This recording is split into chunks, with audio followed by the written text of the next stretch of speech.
Buenos días a todos. Espero que tengan un estupendo día. En el día de hoy tenemos un tema estupendo, un tema que es inagotable. Entonces nos referimos al tema de la desinformación. Transparencia Venezuela desde hace ya 2 años empezó a darle vueltas a ver cómo trabajaba, cómo aportaba a la discusión acerca de la desinformación. En principio empezamos a ver la posibilidad de actuar en contra de las noticias falsas, las conocidas como fake news en el mundo, pero nos dimos cuenta que no bastaba con hacer una aproximación a las noticias falsas, había que considerar el tema en toda su dimensión. Y por eso desde hace ya un año, yo creo que ya tenemos un año, abrimos, bueno, ahorita en este mes creo que se abre, se cumple el año de la apertura de uno de nuestros programas estrellas del año pasado. No solamente ha desarrollado un trabajo estupendo con un equipo realmente destacado de profesionales, sino que además han logrado acuerdos internacionales y ya es parte de algunas redes. Además de eso, Transparencia Venezuela ha desarrollado 2 programas importantes en el tema de desinformación. Uno, con apoyo de Espacio Público, la ONG aliada nuestra desde hace muchos años, dedicada al tema de libertad de expresión y protección de periodistas. Con Espacio Público desarrollamos todo un programa que empezó con una investigación que dio a luz un interesantísimo programa de capacitación que no solamente tiene el informe que está a su disposición en la página de Transparencia, sino que además hay un programa de capacitación en Campus Transparencia, la plataforma e-learning que tiene Transparencia Venezuela. Pero además tenemos otro estudio, un estudio que aún no hemos presentado y que les empezamos a mencionar hoy como primicia, como dicen los periodistas, y es un estudio que realizamos con la Universidad de Navarra acerca precisamente de desinformación y del impacto que tiene en la vida política. Pero en el día de hoy quiero darle gracias a Naide Sánchez, nuestra maravillosa coordinadora en el Estado Lara y en la coalición anticorrupción, por levantar el tema de la desinformación en el área de salud. Y para eso, pues, doy la palabra a Yonaide y bueno, espero que disfruten este espacio con tres importantes panelistas que tenemos hoy, que espero que Yonaide les presente en detalle, pero que quiero agradecer y mandarle todo mi cariño a una persona que es muy especial para mí, que es Gustavo Villasmil. Antes de que pues Yonaide les haga la presentación de los estupendos panelistas.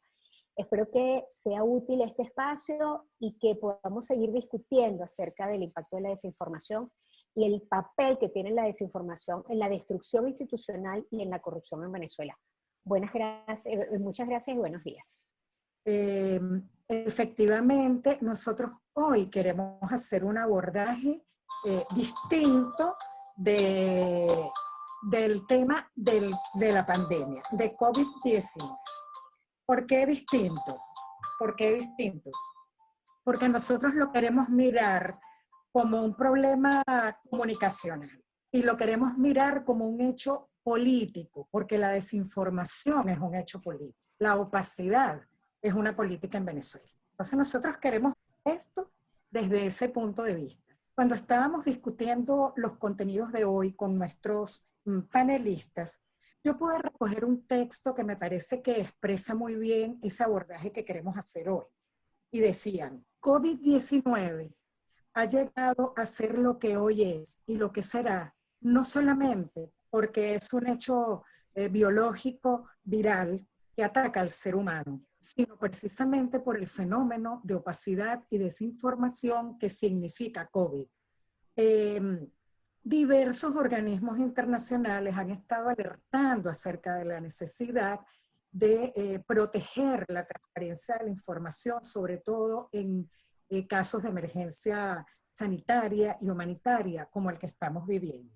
Específicamente, hace una semana, la Alianza Regional para la Libertad de Expresión e Información elaboró una propuesta de principios que tienen que ver con la protección del derecho al acceso a la información pública y que, entre otros asuntos, destaca la necesidad de permitir el acceso de la información a poblaciones vulnerables, de no generar medidas generales para toda la población cuando de este derecho se trata, de fomentar la transparencia activa.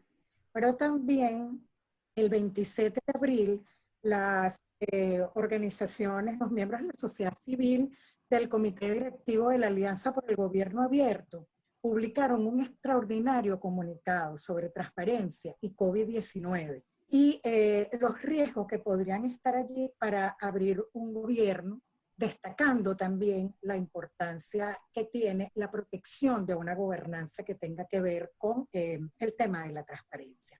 Eso para nosotros es un asunto fundamental. Y han alertado acerca de que muchas de las medidas que se han tomado son necesarias, pero otras pareciera que responden a otras lógicas que no tienen que ver con la protección de la salud y la vida de las personas. COVID es, por supuesto, un hecho sanitario, pero COVID-19 es un hecho político. Es una manera de manejar la información que cambia según estemos hablando de contextos autoritarios o de contextos democráticos. Y también responde a intereses y a demandas distintas. Puede ser una estrategia para exigir más democracia, pero puede ser también una manera de mantenerse en el poder. Para hablar de todo esto, nosotros contamos hoy con 3 extraordinarios ponentes a quienes desde ya agradezco que nos acompañen y los voy a presentar en el orden en el que ellos van a intervenir. Gustavo Villasmil es médico internista egresado de la Universidad Central de Venezuela y es un médico muy particular porque tiene una maestría en administración pública, otra en administración de la salud y es doctor en ciencias políticas. Así que ya ven qué cosa tan interesante vamos a tener hoy aquí con él. Fue secretario de Salud de la Gobernación del Estado Miranda entre el 2008 y el 2015 y secretario de Salud de la Municipalidad de Baruta entre los años 2004 y 2005. Es profesor universitario de las Facultades de Odontología, Medicina y Ciencias Jurídicas de la Universidad Central y es autor de un texto muy interesante que se llama Soluciones privadas para problemas públicos, además de ser el entrevistado de un texto del periodista Roberto Justi que se llama Del mal que vas a morir. Bienvenido, Gustavo. También está con nosotros Ana Carolina Griffin. Ana Carolina, encantada de que estés aquí con nosotros. Gracias. Ella es periodista de la Universidad Central de Venezuela, ha trabajado en diferentes plataformas comunicacionales, se ha especializado en información internacional. Ella ahora se ha dedicado en los últimos años al periodismo de investigación y desde el año 2019 es la jefa de redacción de nuestro portal de verificación de información de Transparencia Venezuela, espaja.com. Bienvenida, Ana Carolina. Gracias. Tenemos además al profesor Isaac Naon Serfati, quien está con nosotros desde Canadá. Bienvenido, profesor. Buenos días. Gracias, buenos días, Yonaide. Buenos días, el profesor Serfati es profesor, escritor y consultor en áreas comunicacionales no convencionales, como la comunicación de crisis, la comunicación en situaciones de emergencia, la comunicación aplicada a la responsabilidad social empresarial. Él ha desarrollado un enfoque comunicacional que lo llama no estratégico para la comunicación. Y además desarrolla lo que él llama comunicación sensible, que es la comunicación que estudia de qué forma operan los sentidos para que nosotros construyamos la visión que tenemos del mundo y de los demás. Sin más demora, demos la palabra al doctor Gustavo Villasmil. Yo quisiera, conforme le conversé con Yonaide, preparamos este encuentro, ofrecerles una suerte de idea fuerza. Yonaide ya la he usado. Y tiene que ver con lo siguiente. COVID-19, COVID es Coronavirus Disease 19, o sea, enfermedad por coronavirus del año 19. Esa es la sigla que resume ese nombre. El COVID-19 es lo que es hoy en día, lo que llegó a ser, lo que va a ser todavía. Entre otros factores, no solamente atinentes a la ecología médica, tiene mucho que ver con la aparición de estas enfermedades básicamente respiratorias allá en la China continental. Eso tiene una serie de determinantes, incluso antropológicos, que pudiéramos en otro momento. Más allá de la biología, de la geografía, de la antropología, COVID-19 es y ha llegado a ser lo que es hoy y será lo que todavía nos aguarda en virtud, entre otras cosas, de un manejo absolutamente objetable de información sensible, de vitalísimo interés a los efectos públicos sanitarios. Toda vez que la información epidemiológica, que es la que uno amanece revisando todos los días en el hospital a ver cómo amaneció el contexto, fue convertida de la noche a la mañana por gobiernos de signos muy claros, por cierto, en información de seguridad de Estado. El caso venezolano es paradigmático en ese sentido. Quisiera rápidamente, para abundar en esta idea central que les ofrezco, repasar rápidamente algunos aspectos históricos sobre esta situación. Los primeros enfermos que se diagnosticaron con esta enfermedad, que es, aquí hay otra sigla que aparece mucho, enfermos por una neumonía a causa de un virus cuyo nombre es SARS-CoV-2. Ese es el agente responsable de la producción de COVID-19. No son exactamente igual. SARS-CoV-2 es el agente que enferma. La enfermedad se llama COVID-19. Los primeros enfermos por este agente, primeros enfermos de COVID, se diagnosticaron, como se sabe, en la ciudad china de Wuhan, y fueron ya evidentes a principios del diciembre del año 19. Es importante tenerlo en mente. Un colega oftalmólogo, que quedará para la historia, el doctor Lui Wei-Han, probablemente el primer médico en el mundo que llamó la atención acerca de la aparición de un número inusual de casos de enfermos de neumonía por un nuevo coronavirus que se parecía en algo a uno que ya habían visto los chinos en el año 2002. Hace el reporte correspondiente, los oftalmólogos, incluso él termina enfermándose de esto porque los oftalmólogos trabajan en un área pues muy crítica para el contagio. Y la respuesta que da el régimen chino es poner preso al colega, conminarle a una de estas autocríticas de tipo revolución cultural de Mao Zedong, todo lo cual además se saldó con la enfermedad de este colega y quien eventualmente moriría a causa de COVID-19. Todo principiando con el hecho, o sea, que es parte de nuestro quehacer cotidiano, de participar a los colegas. Mira, estoy viendo un tipo de enfermedad que se parece mucho a aquella del 2002, pero con una frecuencia inusitada. Eso terminó con la carrera y vida de este colega chino. La República, o la llamada República Popular China, sabía de COVID-19 por lo menos desde diciembre del año pasado.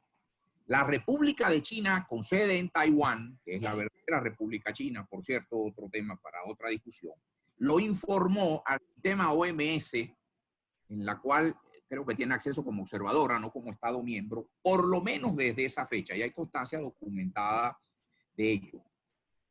Tanto OMS, y lo digo con la responsabilidad del caso, como naturalmente el gobierno chino, incurren en lo que en mi concepto es un caso claro de reticencia dolosa de información. Sabían lo que estaba pasando, sabían a lo que estaba conllevando lo que estaba pasando, lo supieron con suficiente antelación y no lo compartieron con más nadie, porque para ellos esa no era información epidemiológica, esa era información de Estado. Eso tuvo su expresión también aquí en Venezuela, que es a donde quiero entrar. Porque también el Estado venezolano incurre en una reticencia de información de ese carácter cuando, en primer lugar, se constituye él en único origen legítimo de cualquier información al respecto.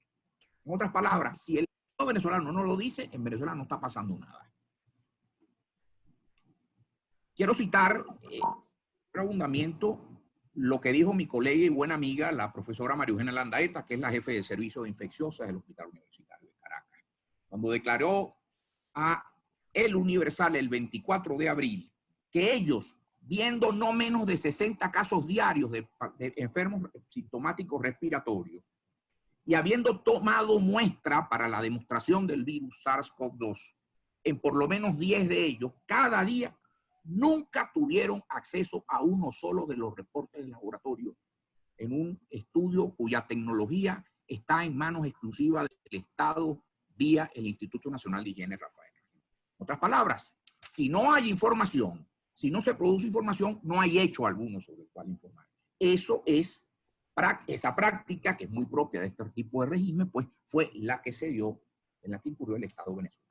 Segundo lugar, a eso agréguese la diseminación, la modalidad de diseminación de esta información. El gran ausente, en principio, el ministro del ramo. Los voceros militares que en su vida habrán estudiado que es una partícula viral. Bajo una premisa comunicacional muy peligrosa en el manejo de situaciones de salud pública, que es aquella en virtud de lo cual, ojo que no ven, corazón que no siente. Pero a esos dos elementos hay que agregar un tercero, que es un tratamiento absolutamente informal, de una precariedad técnica marcada, de lo que tiene que ver con la administración de toma de decisiones concretas a propósito del problema COVID-19. Usted va a un hospital venezolano, no está pasando nada. El personal médico sin el equipo de protección personal.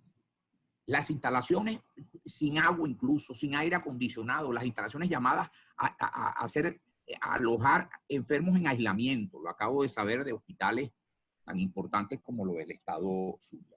Pues que no solo no hay información, no solamente se disemina tardía e inadecuadamente la información por la vía de ruedas de prensa nocturnas en cadena nacional, sino que además está prohibido conjeturar a partir de la información que se tenga para tomar decisiones a la cabecera del enfermo, que es finalmente el campo de batalla último de esta y de cualquier otra epidemia.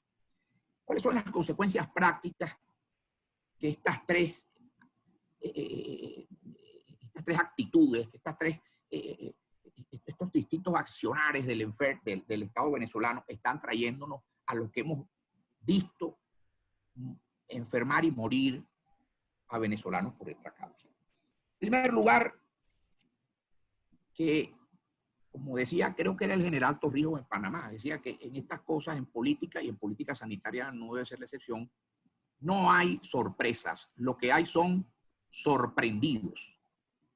O sea, es insólito, sorprende ver la perplejidad, la cara de asombro que personeros del Estado, del régimen venezolano, hoy en día muestran por los medios, por lo poquito que quedan, sobre una realidad que está corriendo en el mundo desde principios de diciembre del año pasado y sobre la cual advertimos, creo que suficientemente, desde hace por lo menos 2 meses. Y quiero citar aquí 2 estudios fundamentales, de lectura fundamental. En primer lugar, el estudio de modelación matemática de mi colega, buen amigo, el pediatra y epidemiólogo de la Universidad Central, el profesor Alejandro Rísquez, y, cómo no, el ya hecho célebre, también en una de estas cadenas, informe emitido por la Academia de Ciencias Físicas, Matemáticas y Naturales, metodologías técnicamente inobjetables, que son de las que se han servido gobiernos como Corea del Sur, Israel, los países nórdicos, Islandia, Chile, los países incluso en nuestra región están teniendo algún éxito en esto, que nosotros no,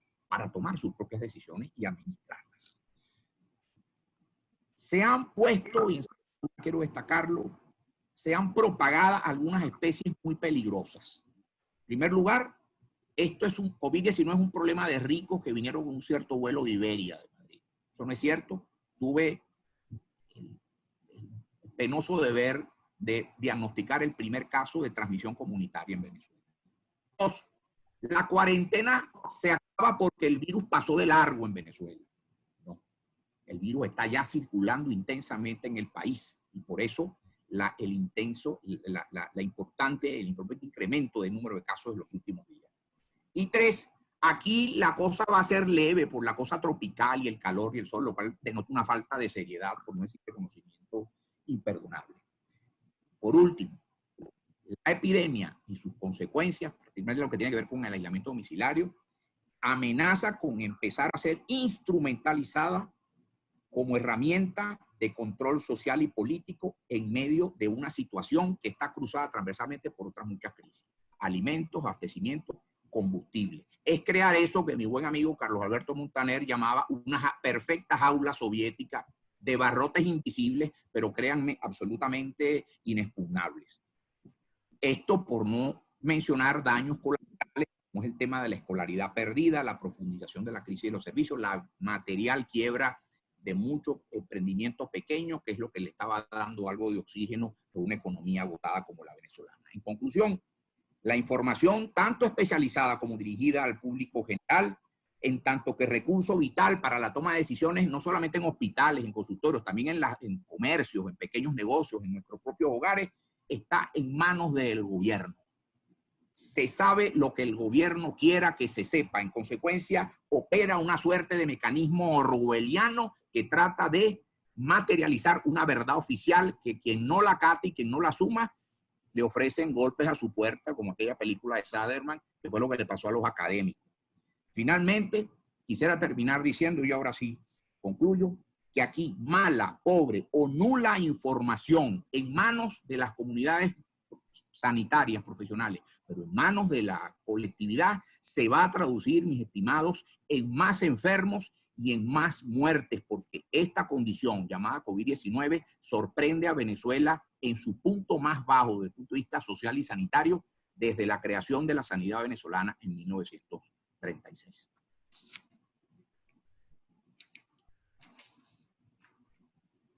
Muchísimas gracias, Gustavo. Bueno, han quedado, digamos, perfilados ya los abordajes que vamos a hacer de este tema aquí hoy, la pandemia y la información como un hecho político.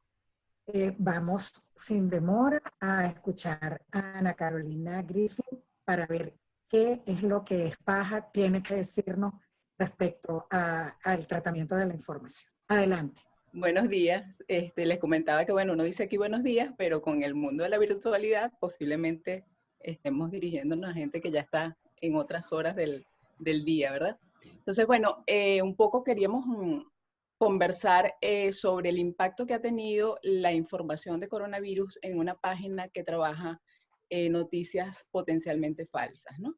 En este caso, pues me presento el caso de Espaja, que es el caso que nosotros manejamos directamente.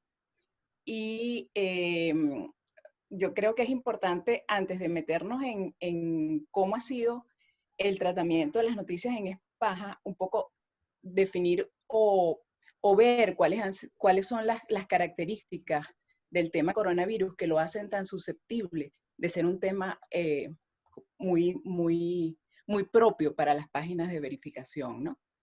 Es un tema nuevo, el COVID-19 es una enfermedad nueva, relativamente nueva, entonces es bastante susceptible de que hayan informaciones y contrainformaciones una vez que se hagan las investigaciones.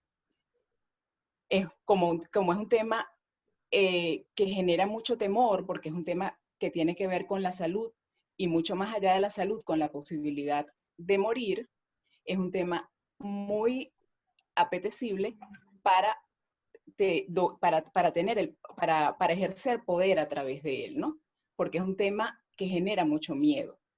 Entonces, a través de ese temor que está en capacidad de generar ese tema por el desconocimiento, pues es muy apetecible para algunos gobiernos autocráticos que han tenido en él un punto o un bastón allí de fuerza para manifestar y para controlar algunas de sus poblaciones.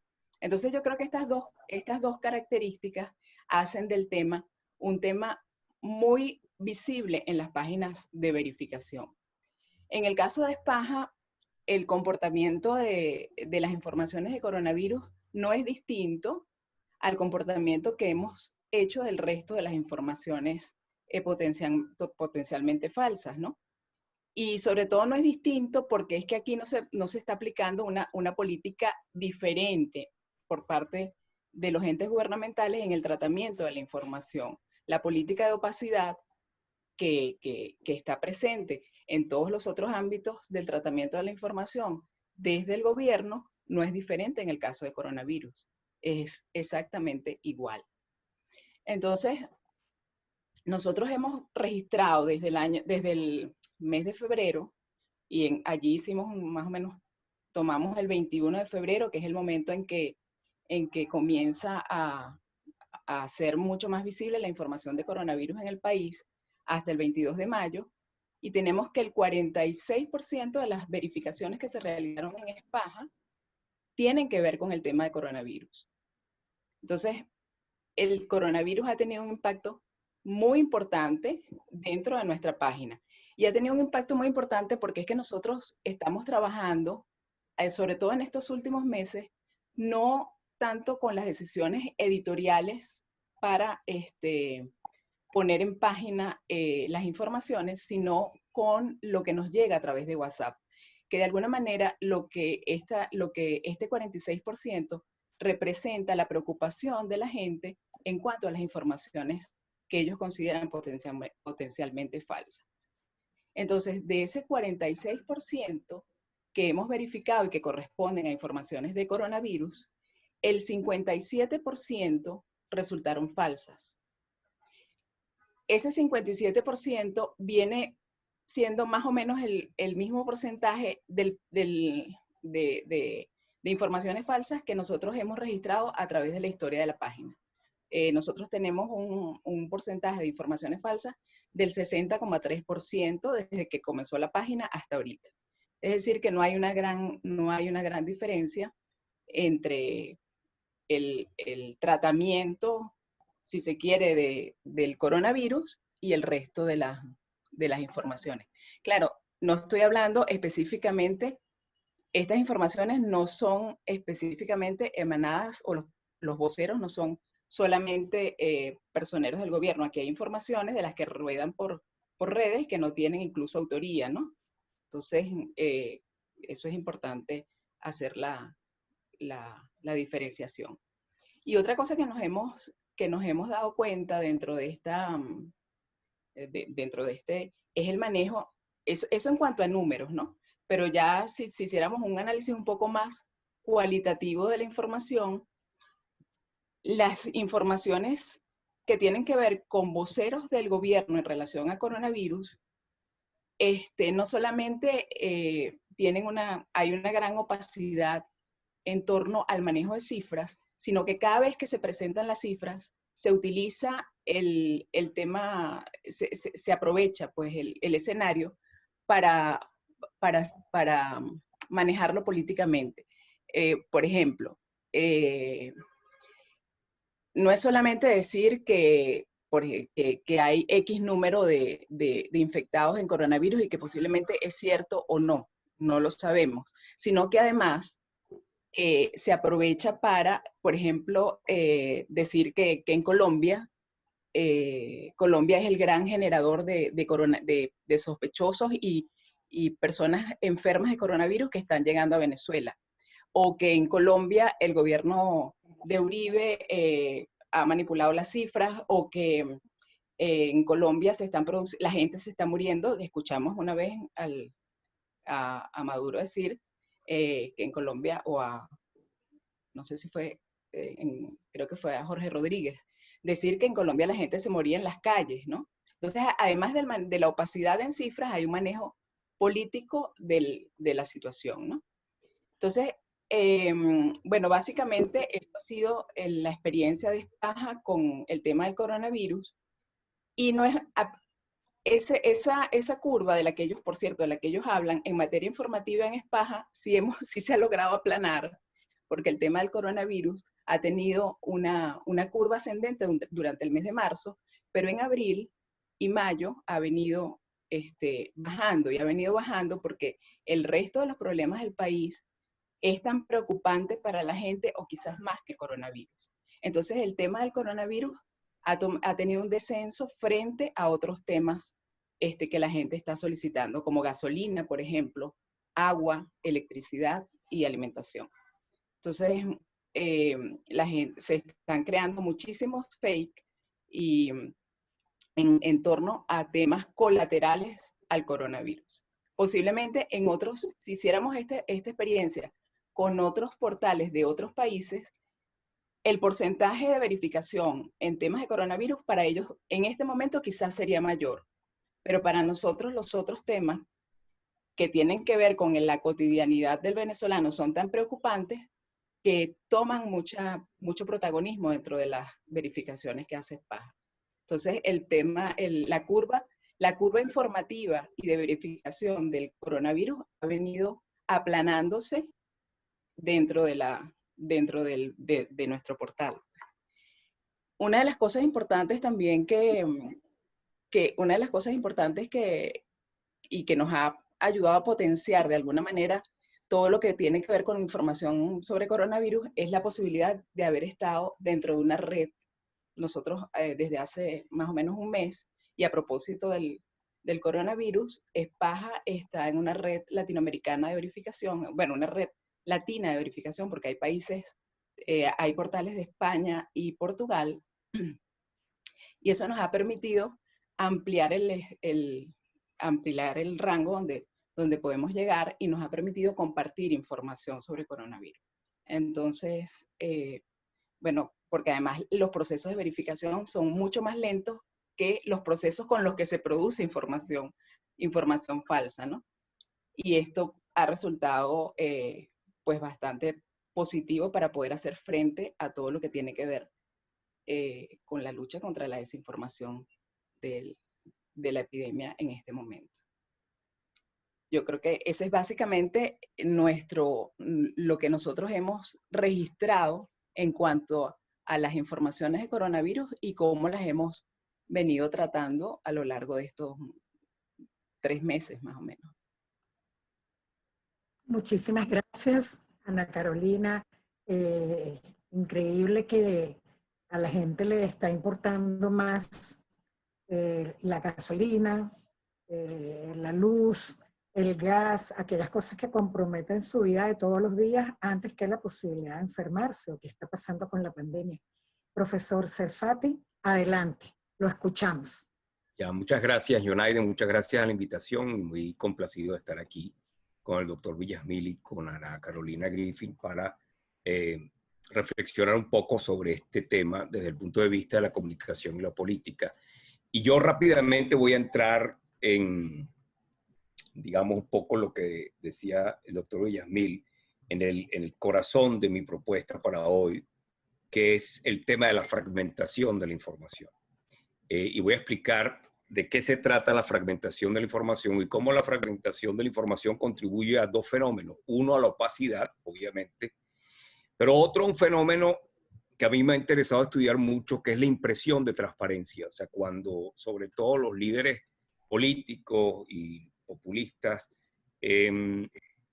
transmiten la idea de que son muy transparentes y que al final están diciéndole la verdad a la gente y le están diciendo la verdad que otros no se atreven a decir. Y creo que es un fenómeno que conocimos con Chávez, obviamente en Venezuela, y que estamos viendo ahora en el mundo con otros líderes que siguen un poco el mismo modelo de líderes carismáticos o líderes populistas. Pero empecemos por la fragmentación de la información. La fragmentación de la información es un fenómeno muy común en el área de la salud. No es un fenómeno nuevo, pero es un fenómeno en el que lo que observamos es la confrontación de puntos de vista distintos y muchas veces contradictorios sobre una misma enfermedad o condición. Lo he estudiado, por ejemplo, en el caso de la diabetes, que no es una enfermedad infecciosa, digamos, es una enfermedad crónica, y sobre la diabetes existe ese fenómeno de fragmentación de la información que tiene que ver con el origen de la enfermedad, que tiene que ver con la mejor forma de tratarla, que tiene que ver con la mejor forma de prevenirla, etcétera, etcétera. Pero este fenómeno obviamente se ha incrementado muchísimo en relación a la pandemia de COVID-19. Y es un fenómeno que responde a lo que ya describía el doctor Villasmil y Ana Carolina, que es la propia dinámica de una enfermedad nueva que aparece. ¿Por qué? Porque el conocimiento va evolucionando y vamos observando digamos, esas contradicciones que van apareciendo en los medios, que se van ajustando, que se van confirmando, y podríamos decir que en la ciencia de alguna manera progresa gracias a esas contradicciones y a esa fragmentación de la información. Así que hay una fragmentación que podríamos llamar legítima y comprensible, que tiene que ver con la evolución del conocimiento científico. Pero hay una fragmentación que responde a intereses de todo tipo, a intereses políticos, a intereses económicos, a intereses ideológicos. Y esa fragmentación hoy por hoy en el mundo se multiplica gracias a las redes sociales, a las plataformas digitales. Y esa fragmentación obviamente contribuye muchísimo a la opacidad de la información. Y a veces esa opacidad está alimentada por instituciones que nosotros consideramos o pensamos que son respetables. Y voy a dar un ejemplo. El uso de la mascarilla. Usar o no usar la mascarilla.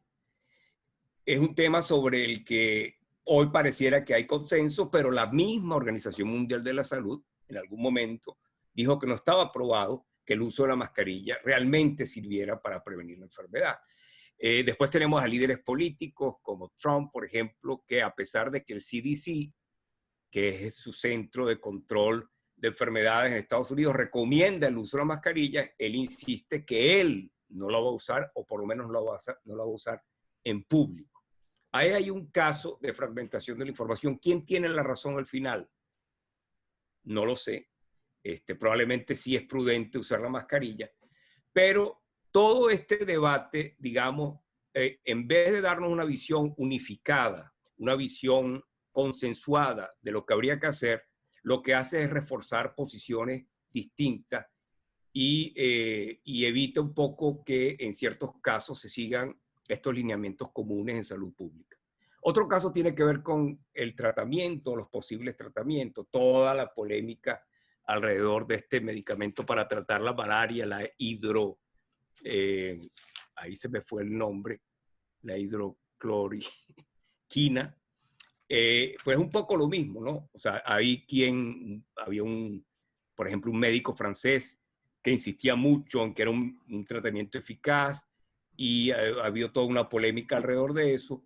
Y ahora pues sabemos que probablemente, según algunos estudios, ese tratamiento tiene un lado más oscuro que son los posibles efectos secundarios.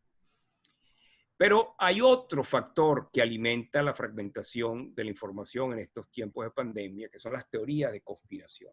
Las teorías de conspiración que están a la orden del día, que atribuyen la pandemia a distintos factores, de distintos intereses, que este ha sido un virus creado por los chinos, que ha sido un virus creado por algún tipo de poder mundial representado, yo qué sé, por Bill Gates o George Soros para controlar el mundo, o incluso la idea que finalmente esto no es tan grave y todo ha sido exagerado por los medios, y al final lo que quieren es controlar la sociedad.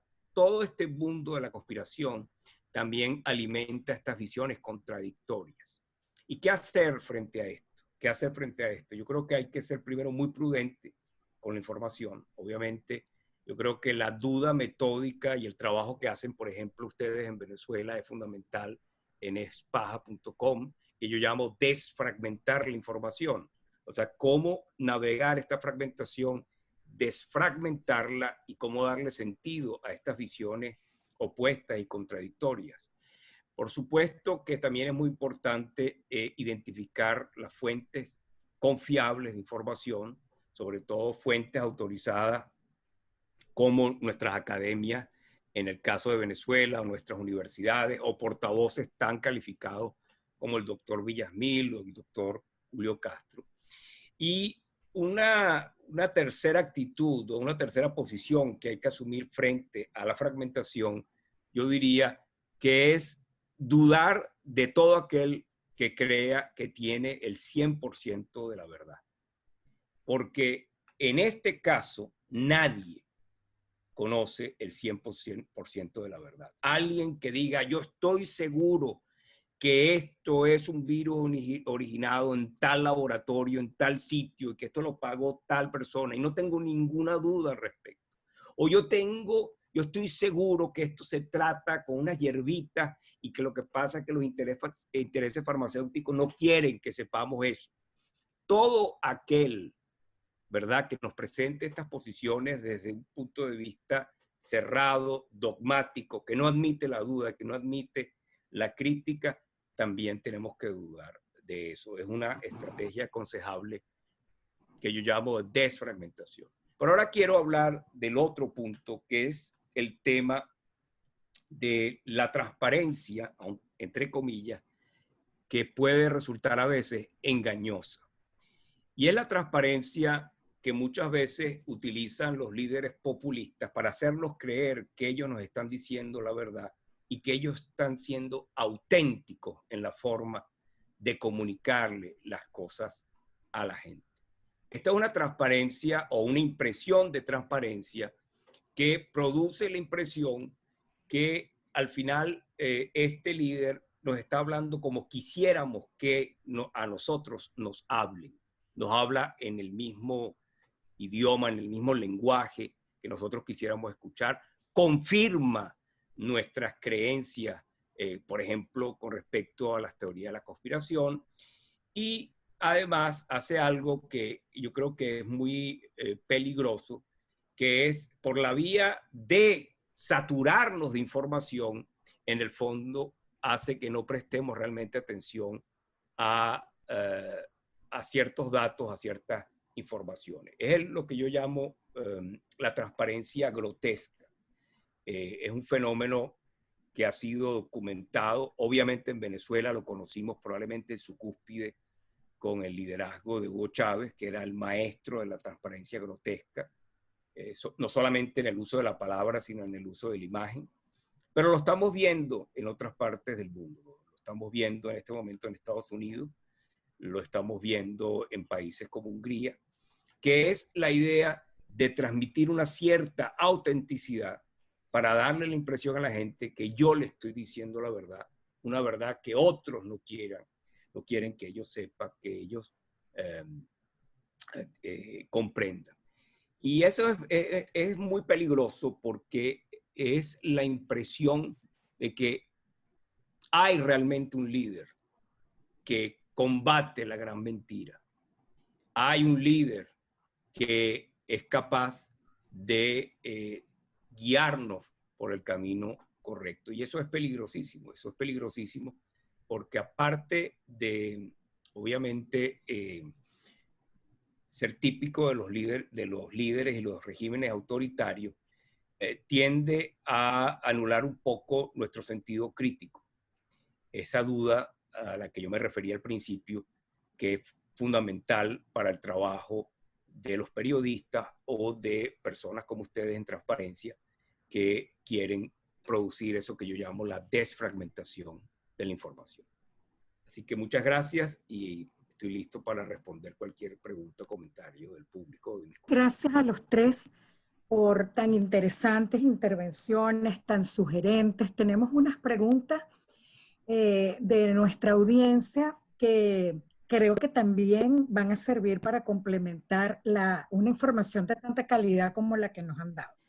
Para Gustavo Villasmil, ¿qué opina de la flexibilización de la cuarentena justo en momento de aumento de contagios? ¿Qué se puede hacer y qué se debe hacer? Otra, ¿se puede hablar de COVID-19, de algunas prácticas saludables en cuanto a COVID-19 en Venezuela en este momento desde el punto de vista de la salud y de las relaciones sociales en Venezuela? Es decir, ¿hay algo que se haya hecho bien en Venezuela? Creo que ese es el sentido de la pregunta que hemos recibido, ¿no? Sí. Doctor Villasmil también, ¿somos hoy más pobres, menos saludables y menos libres que antes de COVID-19? Para Ana Carolina, ¿qué podemos hacer los ciudadanos ante la opacidad y maquillaje de las cifras oficiales sobre la propagación del coronavirus. Y acá tenemos otra pregunta para Ana Carolina también. En Venezuela tenemos un gobierno de facto y un gobierno interino. ¿Cuáles son las cifras oficiales? Para el profesor Isaac Serfati, hay una infodemia en Venezuela, es decir, hay una sobreabundancia informativa y su rápida propagación entre personas y medios de comunicación. ¿Cómo combatirla? Los mismos voceros de la OMS y autoridades sanitarias han caído en declaraciones contradictorias. Se alimenta en Venezuela este fenómeno comunicacional de la infodemia. Y otra pregunta para el profesor, ¿cuál es el papel de la comunicación sensible de la que se habló en la presentación de este tema? Esa comunicación que parece que a través de los sentidos nos ayuda a estructurar nuestra visión del mundo y de los otros, ¿no? Para quien quiera contestar, nos preguntan, ¿cómo se maneja el tema de la información en las democracias reales o en las consideradas democracias reales? No como un deber ser, sino en el sentido de que ya sabemos cómo se manejan los regímenes autoritarios, pero en las llamadas democracias reales, ¿cómo se manejan? Y si tienen alguna información concreta del caso de México. Son las que tenemos hasta el momento. Tenemos profesores 5 minutos para responder estas preguntas. Ojalá que puedan ser breves para aprovechar lo más posible el poco tiempo que tenemos. Adelante. Podríamos empezar con el doctor Villasmil. No, rápidamente a propósito, ¿cierto?, de la interesante pregunta que nos llega desde México. El gobierno de López Obrador intentó un viejo truco, una vieja jugada en epidemiología, que es apostar a la generación de lo que se llama en inmunología inmunidad de rebaño. Valga decir que se vaya produciendo el contagio entre los miembros de una determinada comunidad y determinadamente toda la población hasta que todos finalmente queden inmunizados después de haber pasado por una enfermedad leve. Lo mismo trató de hacer el primer ministro Boris Johnson allá en la Gran Bretaña y terminó en cuidados intensivos. Es muy peligroso jugar a creer que se la sabe una todas en una situación como esta cuando estamos ante un patógeno nuevo. SARS-CoV-2 es un patógeno que el planeta Tierra no conocía. En consecuencia, ahí la llamada a la prudencia parece ser lo mejor. Por eso tuvimos, y paso al segundo punto, nosotros como grupo asesor de la Asamblea Nacional nunca dudamos, incluso lo dijimos públicamente, y hasta se nos criticó por ello, en apoyar, en acompañar el llamado al aislamiento domiciliario.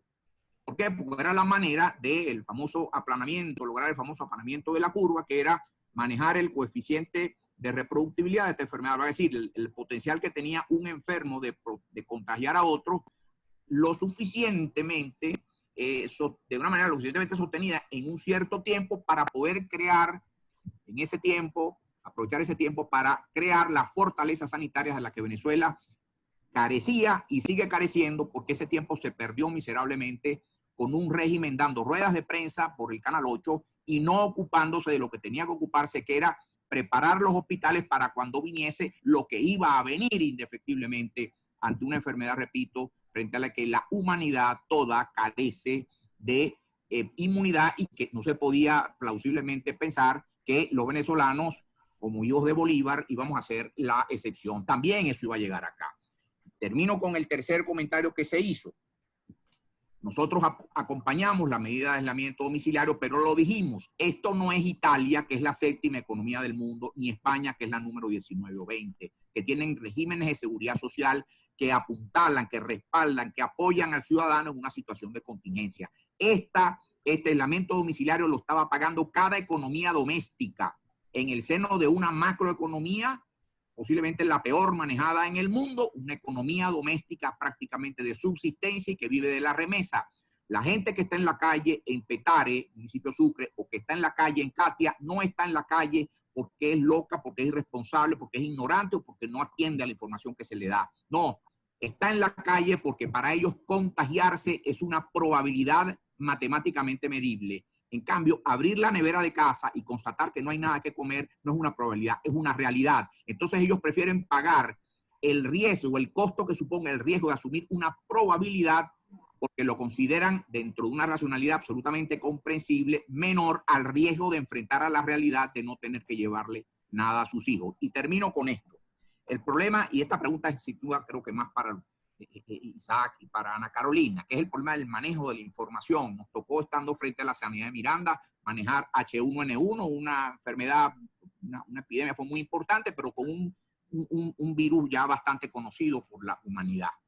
Y entendimos dos cosas. Una, que bien conocida, las mentiras tienen pies cortos porque finalmente todo sale, todo aflora. Esto me lo dijeron los epidemiólogos de Taipei que manejaron SARS, que fue muy parecido a COVID-19 allá en el año 2002. No mienta, porque usted miente como dirigente sanitario, un periodista le va a sacar el dato y lo va a dejar usted, le va a caer a usted, se le va a caer la hoja de parra.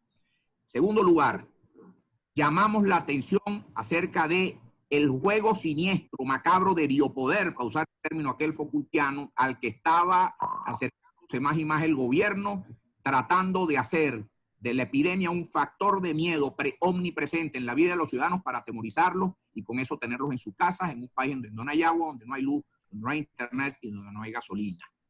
Y en tercer lugar, contrastábamos la actitud del régimen venezolano y sus voceros con otras, por ejemplo, que a mí me pareció tan ejemplar como la de la señora Merkel en Alemania, que salió diciendo por televisión, aquí va a haber un poco de enfermos, vamos a tener mortalidad importante por una enfermedad desconocida, pero responderemos como una comunidad política que somos. Bueno, esa es la diferencia entre el manejo de esta enfermedad con una letalidad relativamente baja, entre las más bajas del mundo, de la República Federal Alemana, vis a vis. No voy a hablar solamente del caso venezolano, hablo del patético caso del gobierno de Estados Unidos de América del Norte, en cuya crítica también hemos sido nosotros criticados, porque entonces aquí hay que aplaudir las cosas porque vengan de la Casa Blanca. No, lo que está mal hecho en manejo de gestión de gobierno, de una contingencia pública, está mal hecho allá en el Bundestag, o está mal hecho en la Casa Blanca, o está mal hecho en Miraflores, está mal hecho simplemente, y a nosotros nos duele porque somos los que vemos las consecuencias en los enfermos. Y termino con esta frase que viene de uno de mis santos protectores en el cielo, que es el gran Ben Maimónides, el gran exégeta y el gran médico del siglo XVI. Decía el gran Ben Maimónides: no se hagan cuentas a la cabecera de los enfermos. Nadie va a ganar en una situación o con una situación de epidemia en Venezuela, ni gobierno ni oposición. Las situaciones de epidemia son para atenderlas y evitar que sucumba el débil entre los débiles, que es el enfermo. Muchas gracias. Tenemos poco tiempo. Ana Carolina, adelante.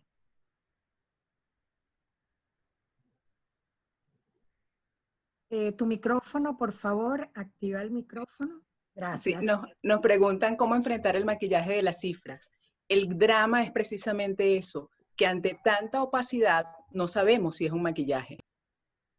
O sea, nosotros no tenemos la certeza porque no podemos comparar con cifras reales o cifras a las que podamos tener acceso o haya una transparencia suficiente como para poder hacer un análisis de las cifras, que esas cifras están maquilladas. Nosotros presumimos que esas cifras pueden estar maquilladas, pero al no tener con qué contrastarlas y no tener acceso a elementos que nos puedan dar seguridad sobre las cifras que se están manejando, pues no sabemos. Entonces, frente a eso, la gran respuesta creo que es dudar, siempre dudar, detenerse y dudar, porque no hay en este momento cómo contrastar las cifras. Hay cosas que nos parecen, cuando estamos manejando información, que nos parecen que no tienen base. Por ejemplo, el número de pruebas que se hacen en el país. ¿Cuántas pruebas son pruebas rápidas? ¿Cuántas son PCR? ¿Cómo es posible que se hagan 300.000 pruebas en el país y hay un solo instituto, que es el Instituto de Higiene, para hacer el cómputo de esas pruebas? Entonces, eso nos genera muchas dudas. Ahora, ¿cómo las podemos? La única forma es acceder a los datos, acceder a la información. Y en esta situación no se puede. O sea, tienen el juego trancado. Ninguno de los periodistas ha podido acceder. Cuando se trata de ir al Instituto Nacional de Higiene, está cerrado. el acceso a la información está cerrada. Entonces, ante eso, lo único que queda es dudar y verificar en algunas páginas, no solamente la nuestra, que hay otras páginas muy serias de verificación. Está Cotejo, Cocuyo Chequea, hay páginas internacionales. Entonces, esa es la única posibilidad en este momento que tenemos. Y la otra, ¿cuáles son las cifras oficiales? Si son las cifras que da el gobierno de Maduro o el gobierno interino. Hasta ahora las cifras que hay son las cifras del gobierno de Maduro. Entonces, esas son las cifras oficiales. Creamos que son ciertas, que son, eso ya es otro cantar, pero las únicas cifras que hasta el momento tenemos son esas, que hasta ahora no las podemos contrastar o hacer un seguimiento de ellas. Una cosa importante que a lo mejor gente que no está, no le ha hecho seguimiento al tema de la información muy de cerca, no se acuerda, pero aquí en el año 2015 se dejaron de presentar las memorias y cuentas a la Asamblea Nacional, que era el recuento y las bases más importantes de información que había. En el año 2015 se dejaron de publicar los boletines epidemiológicos, después que en el año 2016, después que se filtró un boletín epidemiológico que indicaba que había un 65% de aumento de mortalidad materna y 30% de mortalidad infantil. Entonces, a raíz de eso, el gobierno dijo, pues no, cierro el chorro y aquí no hay mayor información en el área, específicamente en el área de salud, pero ya se había generado en todas las otras áreas. Entonces, Muchísimas gracias. no es fácil, pues, en este contexto, tener información cierta. Muchísimas gracias, Ana Carolina. Profesor Serfati, vamos cerrando, tenemos más preguntas, pero el tiempo se nos acaba. Bueno, Adelante. tres respuestas rápidas. Primero, ¿hay infodemia en Venezuela? Sí, como la hay en todo el mundo. ¿Por qué? Porque obviamente estamos viviendo, primero, un fenómeno global, estamos viviendo un fenómeno nuevo y en la época de las redes sociales, donde todos de alguna manera somos participantes de esa infodemia o de esa, digamos, esa circulación constante de opiniones, ideas, información, datos, etcétera, etcétera. Entonces, sí, hay una infodemia, es obvio. En Venezuela el problema no es que haya una infodemia, es que las fuentes que deberían dar información, como lo acaban de mencionar, no están abiertas. Los periodistas no pueden hacer su trabajo. Las autoridades no dan una verdadera rueda de prensa en la que se pueda confrontar y hacer preguntas. Entonces, hay una infodemia que además está alimentada por todo este fenómeno de opacidad que acabamos de describir. Lo otro tiene que ver con la comunicación sensible, que lo mencionaron en la introducción, Yonaide lo dijo en la introducción. A mí me interesa mucho entender cómo las imágenes influyen en la forma en la que nosotros percibimos este tipo de fenómenos. Y yo creo que las imágenes tienen un impacto enorme en este tipo de situaciones. Entonces, cuando hablo de comunicación sensible, también me interesa el sonido, también me interesa, pero en el contexto de otra investigación, digamos, incluso el tacto, pero me interesa mucho el papel de la imagen. Y yo creo que una de las cosas que debemos estudiar es cómo las imágenes de personas con mascarillas, las imágenes de personas con un ventilador en una unidad de cuidado intensivo, las imágenes de ciertas poblaciones, de ciertos grupos de población, las imágenes que vemos en Katia y en Petare, de gente, como decía el doctor Villasmil, en la calle buscando resolver su problema diario de cómo tener dinero y comida. Yo creo que todas esas imágenes contribuyen a la forma en la que entendemos este problema tan complejo. Y por último, alguien me preguntaba si el fenómeno de la transparencia grotesca es propio de los países autoritarios. Yo diría que no, lamentablemente, y creo que lo estamos viendo muy claramente. Y otra vez, yo sé que a muchos no les gusta que se critique a Trump porque lo ven como un aliado de la causa de la libertad de Venezuela, pero Trump probablemente es el ejemplo más claro de transparencia grotesca. Sobre eso tengo un par de textos escritos si les interesa, y también me pueden contactar, encuentran mi correo electrónico en las redes y me pueden escribir si les interesa que elabore más al respecto. Así que muchas gracias. Bueno, tenemos oportunidad de hacer unas respuestas muy cortas, muy cortas. Ana Carolina, ¿qué aprendizaje hemos tenido desde enero, tomando en cuenta que lo que sabemos hoy es distinto a lo que sabíamos hace unos meses? Los periodistas también pensamos que esto no llegaría. Profesor Serfati, eh, los organismos, ¿se está haciendo alguna denuncia ante los organismos internacionales con respecto al tema de la opacidad? Doctor Villasmil, ¿qué podemos hacer los ciudadanos en esta situación de vulnerabilidad e indefensión frente al régimen y a la desinformación y a los riesgos de corrupción que esto comporta para la vida de las personas? Muy breve, por favor, cada uno. Ana Carolina. Bueno, aprendizaje desde enero, me supongo que lo preguntan desde el punto de vista de tratamiento de la información. Así es. Pues bueno, que la opacidad no tiene límites. No, bueno, hay siempre situaciones donde todo puede ser aún